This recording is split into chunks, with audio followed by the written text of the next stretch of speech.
Hi friends, welcome to my channel. నేను మీ లక్ష్మీ విలాక్స్. చాలా రోజుల తర్వాత వీడియో పెడుతున్నానండి.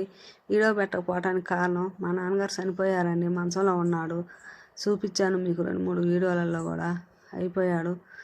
సెప్టెంబర్ 22వ తారీఖున చనిపోయాడండి. అక్టోబర్ 6వ తారీఖున పెద్దకర్మ చేశాము. వీడియో కూడా పెట్టాను ఆ రోజు, పెద్దకర్మ రోజు. ఈ పూజ పెట్టియాల్సి వచ్చింది. పెద్దకర్మ అయిపోయిన 3వ రోజు మా నాన్నగారికి పూజ పెట్టించామండి. ఈ పూజ పెట్టడానికి కారణం, మా నాన్నగారు గురుకారణం అందుకున్నాడండి. గురుకారణం అంటే కొంతమందికి తెలియకపోవచ్చు, నాకు తెలియదు దాని గురించి ఎగ్జాక్ట్గా అర్థం. మంత్రఫలం తీసుకున్నారు. ఆయనతో పాటు వీళ్ళందరూ తీసుకున్న వాళ్ళేనండి. ఈ మంత్రఫలం తీసుకున్న వాళ్ళందరూ వచ్చి భజన చేయాలా, పెదకారం అయిపోయింది 3వ రోజు. అందుకని చెప్పేసి వచ్చి కూర్చొని చేస్తున్నారండి.